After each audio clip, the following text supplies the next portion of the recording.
All right, hello museum families, and welcome to RBCM at Home Kids, a play date through screens across British Columbia and the world. The previous sessions are recorded and you can find them on our Royal BC Museum YouTube page. So my name is Chris O'Connor and I am a learning program developer at the Royal BC Museum. The museum and my home is on the territory of the Lekwungen speaking people, the Songhees and Esquimalt nations here in Victoria on Vancouver Island. I'm an uninvited guest on this territory and grateful to live, learn, and raise a family on this land. So if you find yourself in Vancouver, and while in Vancouver, you find yourself at the University of British Columbia's campus, and while at UBC's campus, you find yourself looking at a beautiful building that looked like it kind of grew up just from like right out of the land on the cliffs overlooking the water. Well, you probably found yourself in front of the Museum of Anthropology, and that is where we are today with a very special and especially special to us here at the Royal BC Museum because she worked here for many years. Hello, Amina. Hello. Amina is now an educator at the Museum of Anthropology and is such a thrill to have you here, Amina, and to help us provide a little peek into the world of puppets. So welcome. Thank you. Yeah, I'm so excited to be here, virtually visiting back at RBCM, but also sharing what I'm doing right now with you all. I want to reciprocate your territory acknowledgement and just again say that at the Museum of Anthropology, we're on the unceded territory of the Musqueam people. I'm a settler of Kabyle Algerian and Portuguese descent, and I'm very much an uninvited guest here. And I'm grateful to be here to work and to play, as we'll find out pretty soon on these lands. But I also want to keep in mind that these lands were never surrendered. So yeah, I would like to, what I'm going to be doing today is a craft to get us into the kind of puppet world. But before I do that, I want to share some of the really cool puppets that we have at MOA. Because I'm really fortunate. My job is to kind of like work with these puppets and sometimes play with them. And Amina, I'm sorry, just before you, yeah. because you said MOA, which is Museum of Anthropology. Yes. How would you describe the Museum of Anthropology? For anyone out there who has not been there before, what is the Museum of Anthropology? Yeah, it's a place where you can see things from all over the world. There's artworks and belongings from everywhere, from all over the place, and all sorts of different kinds of things. One of the reasons I really like this collection is there's hundreds of puppets in MOA's collection, and I don't think people necessarily think of things like puppets or playthings as being in a museum. Like I think people sometimes think that other kinds of things are in museums, but I think it's pretty special to have that kind of stuff in a place like this. So I think MOA it's got this really cool kind of diverse collection of global arts and belongings. It's also, yeah, I liked your description of a building coming up from the land. It's very much a beautiful place. The galleries are beautiful and they are meant to reflect the land that it's on. So yeah, it's a wonderful place. Lots of cool people here too.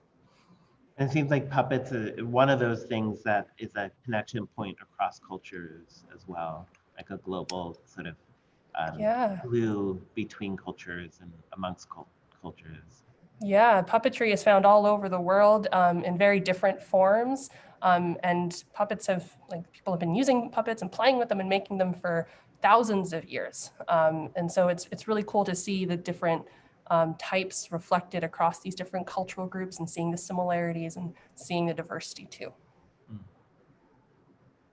Sorry, I interrupted you. You were That's okay. You're about to begin. I'm just so excited to share these with you, yes. Especially because right too. now, because of the pandemic, like we're not welcoming as many people as we have been in the past. And so what I'm going to be showing you are puppets that come from the teaching collection. So people are allowed to touch them and play with them. And when you come to MOA right now, there's not so much that you can touch, but we hope in the future that people can come when it's safer and really explore with touch here too. So yeah, I'm going to show you some really cool puppets. These puppets are part of our Shadow, Strings, and Other Things teaching kit. So that's a kit of like puppets and resources that teachers can book for their classrooms. So you can actually bring these puppets into your classroom if there's any teachers out there. But also what I really want to do with these. What about for like home learners? I'm not sure if we've ever had home learners book the puppets before, but you can always reach out to our bookings folks and they can work something out, because these are meant to be like touched and meant to be played with, and meant to have stories told through them too, because these are really about telling stories. But yeah, I'm going to show these to you folks, and hopefully these will inspire you to make your own puppets. I'm going to be leading a craft on making shadow puppets, but I'm not just going to show you shadow puppets. I'm going to show you some different types of things. I'm so excited. But yeah, we can get inspiration from all sorts of places to make our things. Anything else, Chris, or can I pull out some of my, I've got some very eager friends over here that want to meet you folks. And we have eager friends on watching right now who want to see. So there are lots of different kinds of puppets. I'm gonna show you some different ones. This first one, maybe you can guess why it's called this. This is a glove puppet. Hello. This is my friend, the Monkey King. Well, this puppet comes from China. And maybe take a second to take a look. Different features of the Monkey King. He's a very magical being, and he's part of a story that's been around for 1,000 years, a really complex and rich story about his different adventures. And he's shown in puppet form and in glove puppets like this and other puppets as well. But I just think he's so cool. Glove puppets are pretty like a simple form of puppet. It's something you wear on your hand, and you can move the body with your hand. You operate it like that. You animate the puppet, you give it different movements and different gestures to kind of share what the puppet is doing or feeling or thinking. This one is a little extra special. You see the little trick that I'm doing with the Monkey King has a magic rod, and it can grow as big as he needs it to grow in order to defeat his foes. And that's. I'm so curious, Amina, how that's happening. How are you? Yeah, do you want to see? It's very magical.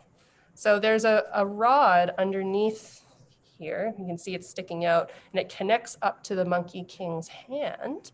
And then when I spin the rod, it spins his hand. It looks like he's fighting. So even though glove puppets are pretty simple, you can make them kind of more complicated with these different things that you add. And as you look at these other puppets I show you, you'll see that the more contraptions you add to your puppet, the more possibilities you get for the kinds of things it can do. Yeah, so this is one glove puppet. I've got another one too. I like your question about hero versus clown. I don't think, Chris, did you want to be a clown or a hero? Well, I was actually thinking the opposite from what you said, that I want to be a hero that actually really wants to be a clown. Really? Like looks at the clowns and are like, that's what I want, but like am in the hero role. So. Yeah. And we got a comment from Oliver, just said that he had heard about the Monkey King. Yeah. And he got his rod from the Dragon King for a gift.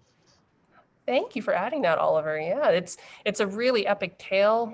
There are different like tellings of it, some of them for children, which is really great. But yeah, no, he's a really cool character. Mm-hmm. Maybe I want to see if people can answer or give their ideas in the chat for this one. Sure. Is this a clown or is this a hero? Ready? What do we think? So in the chat or the comment section on Facebook Live, what you're looking at, is it a clown or a hero? And forgive me, my hand is a lot bigger than what this puppet is meant for. This is for smaller hands, so it's a little lumpy, but. We are getting some clowns. Really? You think a clown? I wonder why that is. This might look familiar. Yeah, he's pretty clownish. He's not very heroic, that's for sure. This is Mr. Punch. And if you've ever heard of the Punch and Judy puppets from England, you're looking at Mr. Punch right here. It's a puppet tradition that doesn't have like any set script. There are some like plot points that people often draw to. Like, for example, Mr. Punch loves to fight with his wife, Judy. And sometimes the fighting gets a little slapstick. It gets a little bit violent sometimes, which isn't so great. They get into a lot of arguments. Other times he'll fight with a cop, he'll fight with a crocodile. Mr. Punch loves to fight. He's a pretty goofy guy. He doesn't always know how to control his temper, but he always kind of looks like this. He has a really kind of funny hooked nose. He's really rosy cheeks, and he's always kind of dressed like a clown. You can kind of see his outfit. Mm. And what I can't show you is the way that Mr. Punch talks. It's really, really unique because the person who's operating, who's making the puppet move, called the professor, in order to make Mr. Punch's distinct, shrill, like high-pitched voice, they put this little metal device called a swazzle inside of their mouth up against like the roof of their mouth. And it makes this like, it's almost like putting a kazoo in your mouth and talking. That's the kind of voice that Mr. Punch has. Like they can't really do that without a swazzle. But he's pretty unique in that way, a really unique voice. Does Judy have a similar voice? I don't think so. I think she's normally pretty typical, but Mr. Punch, he's like really the star of the show and a bit of a character. And I noticed, Amina, that it's mostly been cloth, but the head looks like it's some other kind of material. Good call. Yeah, this head is made of rubber. Now, like Mr. Punch dates back to like the 16th century. Like he's been around for hundreds of years. So it wouldn't always have been a rubber head, maybe made of wood or other materials like that. Yeah, and wasn't always a glove puppet either. He's also been a string puppet, became a glove puppet a couple hundred years ago. So different materials to make him. But yeah, just like the Monkey King, how you operate with your hands. I got one finger in each of his arms, but yeah, this is definitely meant for someone smaller than me to use. We got a couple comments that he looks like Mr. Bean, and he looks like Mario too. Oh, I see. I can kind of see in the Mr. Bean. It's a little more devilish, but Mario's got that mustache. I guess the red hat. Yeah. Yeah. All right. Goodbye, Mr. Punch. Don't get into too much trouble. All right. So when you start adding different stuff to your puppets, like different ways of moving them, you can get really complex, like kind of forms and things like that. So I'm going to show you a string puppet. Ooh.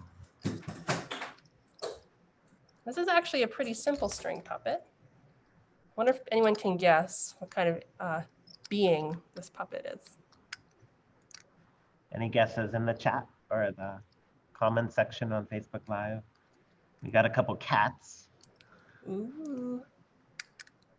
This is a cat. Very good. I thought it was a cow at first. Yeah, that's what I was going to say. You know, from afar.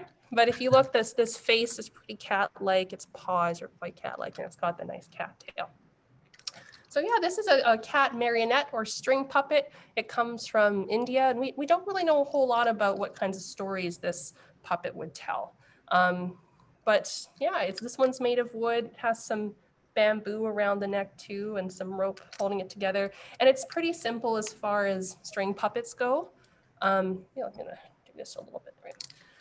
Because it has some strings attached to kind of like the head, so the neck can move a little bit, to the back, so it can kind of walk around.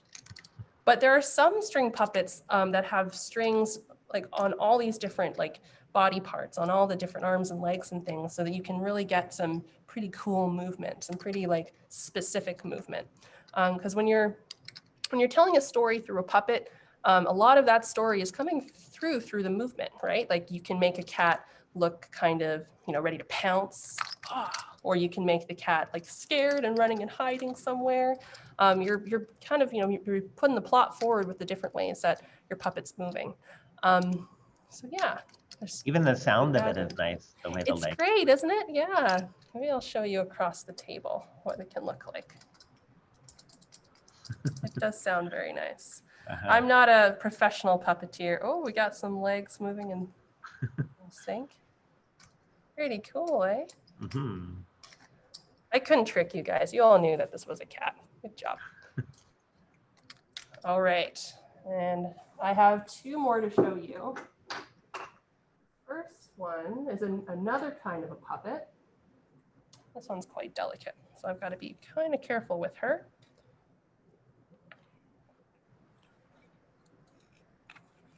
This is my friend, Sita. Her head has been a little loose lately. I can relate. This is Sita. Hi. Hello, everyone. And she's a princess. in a story. It's an epic Indian tale called the Ramayana.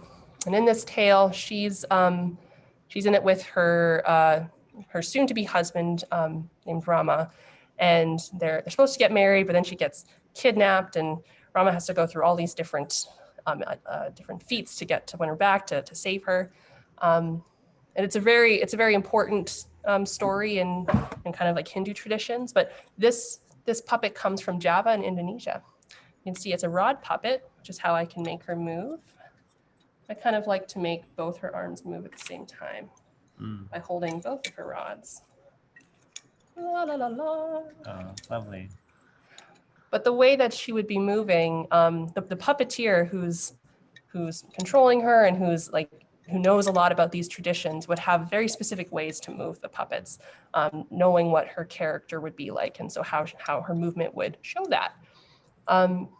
What do you all think of her? What are some things that you notice about this puppet? Because it's a pretty complicated one. I can see the chat if people want to put a couple words in. While people are doing that, I'll say what I noticed right away is the tassel coming down, and that the movement of that, along with the movement of the arms, is really interesting. Yeah, she should have two tassels. One of them fell off. Okay. But yeah. Oliver said white skin, good eyes. So she is very, very pale. And in this tradition of puppetry, having a white face or a golden face, that tells us that she's a very refined character. So Chris, you mentioned like a clown kind of figure or a hero figure. In this tradition of puppetry, having kind of like a paler white or gold, it means a refined or like kind of like a royalty character. Whereas if the character had like a bright red face, that would be someone who's pretty angry and you wouldn't really want to mess with. Yeah. So Noelle said that she's lovely. Chloe lovely. said she noticed her head. Karina said lots of expression. Yeah. In her face. I like that because it's interesting. Her face is like, it's just a set face, right? It's made of wood. But if you move the head and if you're moving her body, it kind of like, they come to life. And that, I think, I really love puppetry. And I think it's because they bring these characters and these stories to life, right? Her hat, yeah, her kind of crown there. You can also see like her eyes are downturned. Her face is kind of, maybe this is easier to see. Her face is kind of downturned. That's another thing that tells us that she's a very refined character. It also makes me think of the puppeteer as well. Like when she looked away from you, it seemed there was this relationship between the two of you. Yeah, for sure. And now I'm very much an amateur. Like I work in a museum, so I love being around these things. But the people who are who know these traditions and who practice these puppets and these performances are called dalangs. So they would have quite a relationship with these puppets, with their performances, with the music that would accompany them. It's a whole piece. Yeah. She's wearing red. She is wearing lots of red. Yeah. She's also she's quite tall compared to this. There from Facebook says it's a very nice outfit. Very nice outfit, right? So she's lovely, but she doesn't always look like this. She doesn't always look like a rod puppet. The rod puppet theater in Indonesia, that's called wayang golek, but I'd like to show you a different version of my friend Sita. And Amina, we just let you know we have about 10 minutes or so. Cool, this is the very last one, and this is gonna be the perfect transition to our craft. Okay. Here she is again. This time, she's a shadow puppet. So this is part of the wayang kulit tradition. Yeah, isn't she beautiful? Hi.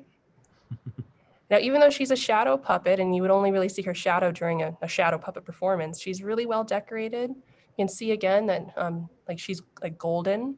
And so again, she's refined. She's super flat. Good call. And that's because her performance is in her shadow or in her profile.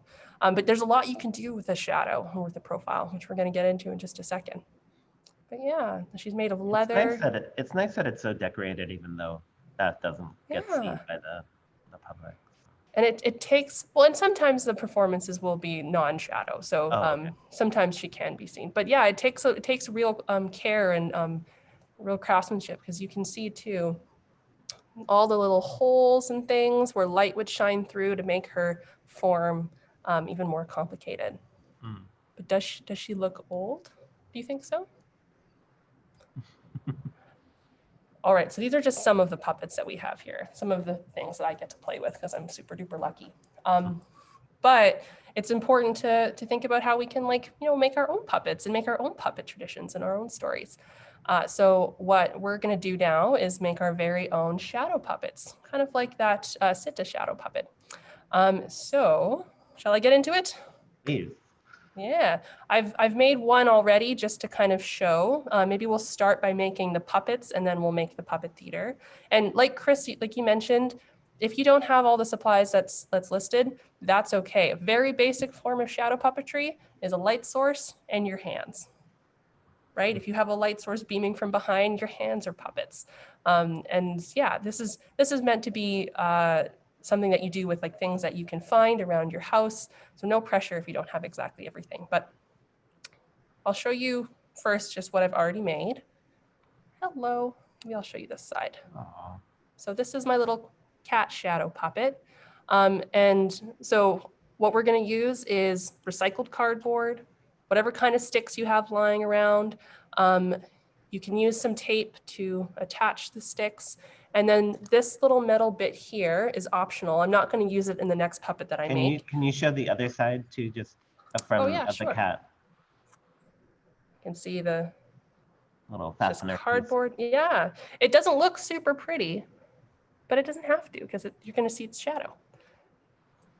And that little metal piece, it's called a round head fastener. I don't know what else you could use them for except for making shadow puppets, but you can find them at I like think people use them to like put together paper.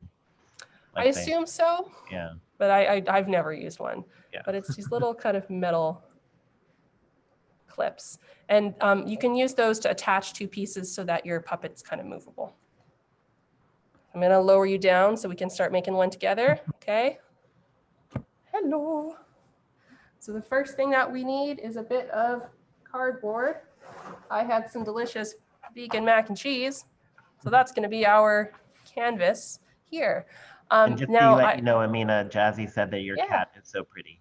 Oh, thank you. Yeah, and really, like, the fun is making whatever you want to make. Cats are my favorite animals, but you can make all sorts of creatures. You can make things that are existing. You can make brand new monsters and creations. It's totally up to you.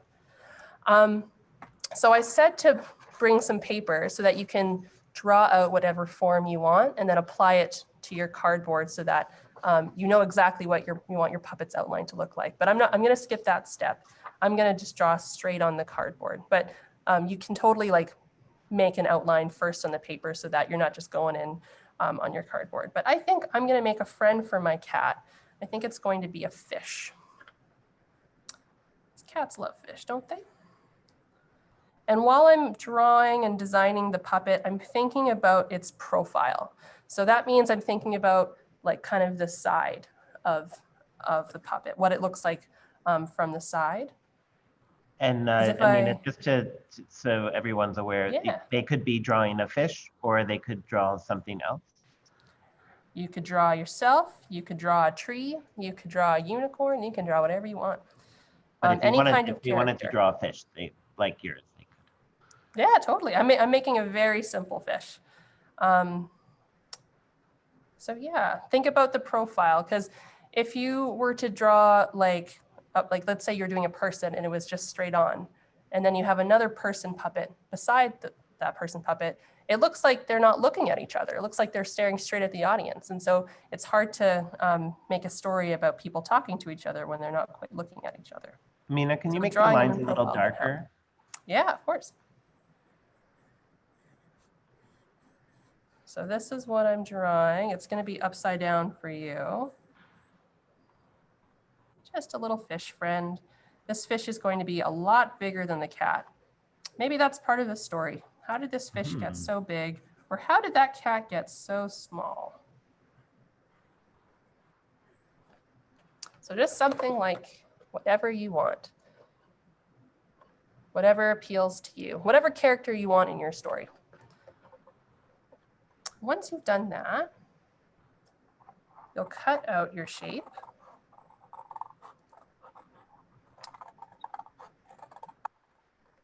And if you have a bit of the pencil left over, like if it's still visible because you've cut outside the line, that's okay.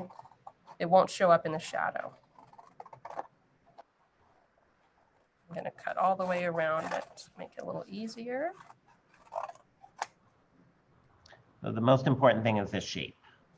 The most important thing is the shape.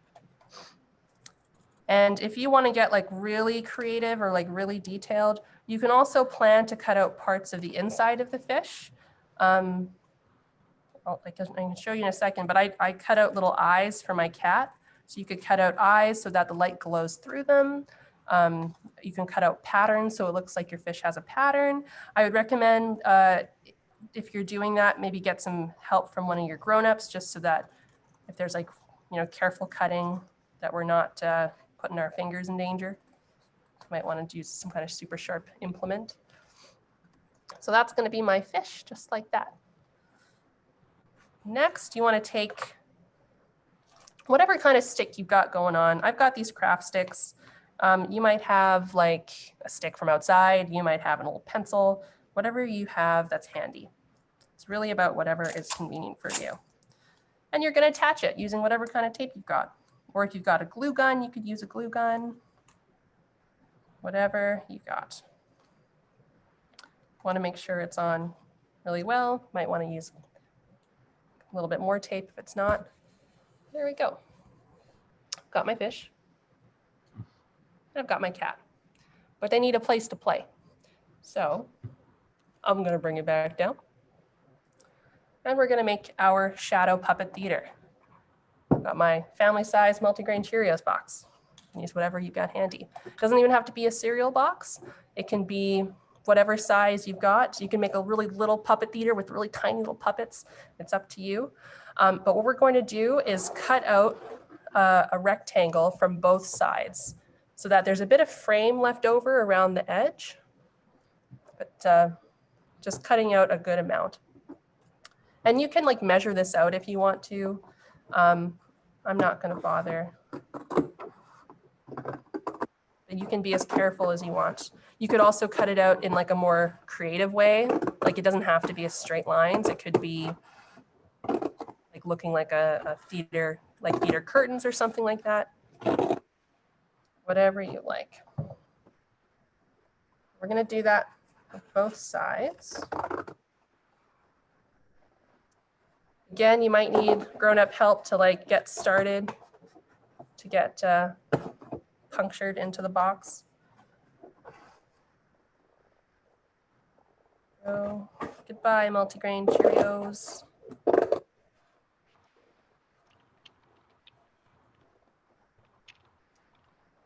So that's one side almost done.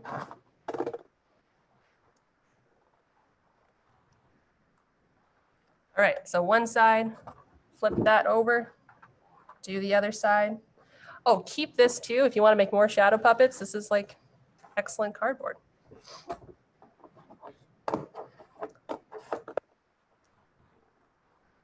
As I'm doing this too, I'll mention that like you can really get creative with both the theater and the puppets. Like if you have other materials around, like things with different textures that might cast like really interesting different shadows, you could add those to your puppets as well. If you want to decorate the outside of your box, you can, to make it look like less of a Cheerios box. But you don't have to, because when the lights turn off and the shadow puppet performance begins, you're not going to be able to see anything. Seeing now it's 11:30, Chris. Sorry about that. That's okay. Will just be a few minutes. Hopefully people can stay on a few minutes more. Oh, we're almost done. That looks amazing. It already is transformed. Yeah, right? So mine is open at the top. So what I'm going to do is, oopsie, I'm going to tape it closed. You don't want that popping open.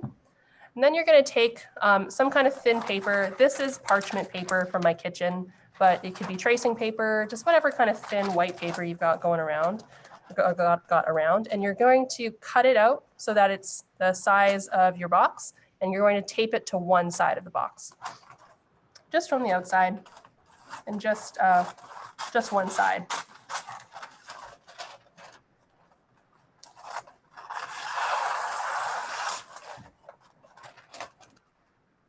And again, it doesn't have to be perfect because when the lights go off, who's gonna know?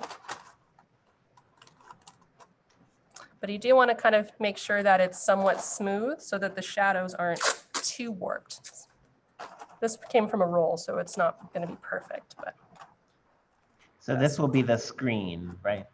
Exactly, this will be the screen for the shadows. This masking tape. It's not as sticky as I want it to be. Are there any questions or anything that are popping up? Nope.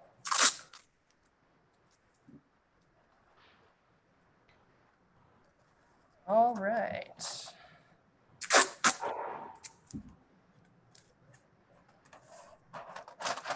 Gonna do a little more. This masking tape is not very sticky. I apologize for that. Or maybe my parchment paper is just super stick resistant.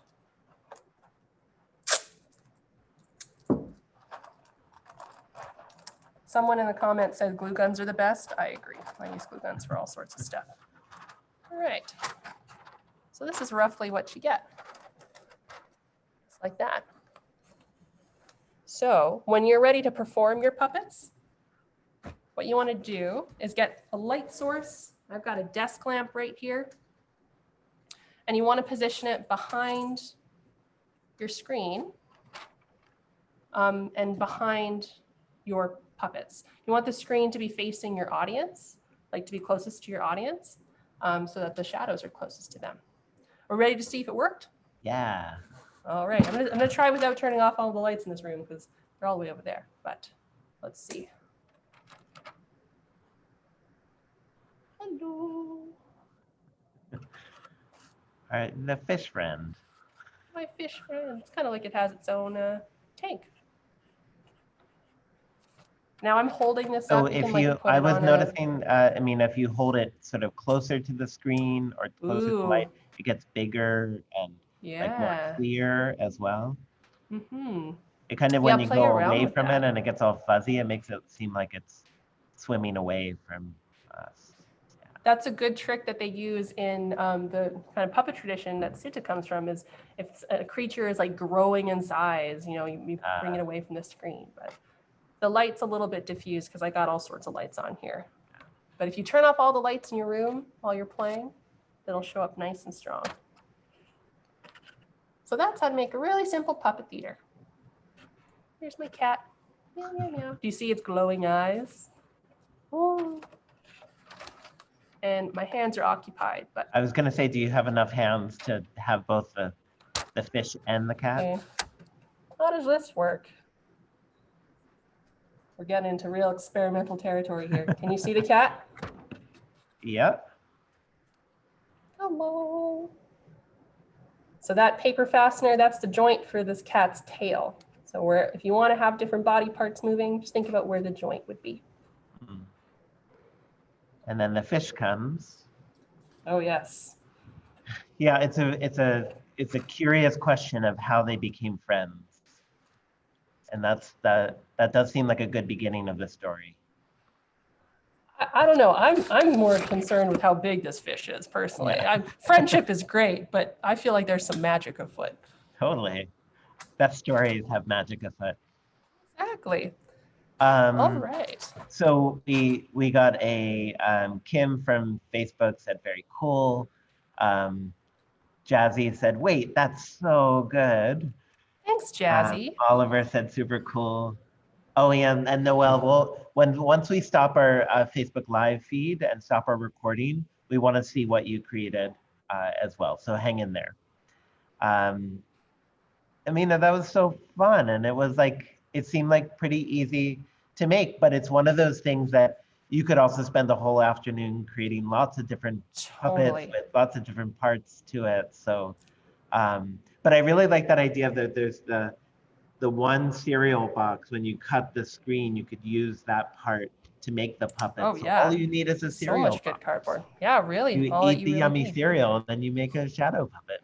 Exactly. And Theater. the other thing you need too, though, is your imagination. Like you got like, Right. it might be cheesy, but whatever you can imagine, you can make. For sure. Well, thank you so much, Amina, for showing us that and showing all those different puppets from around the world, all those different traditions. It's really lovely to see that, and then be able to put that into practice with what we created. So It was my pleasure. yeah. Thanks for letting me share. All right. Well, everyone, thanks for joining. We'll stop our Facebook Live feed, but we do this every Wednesday at 11. Please join us next week as well. We'll stop our recording.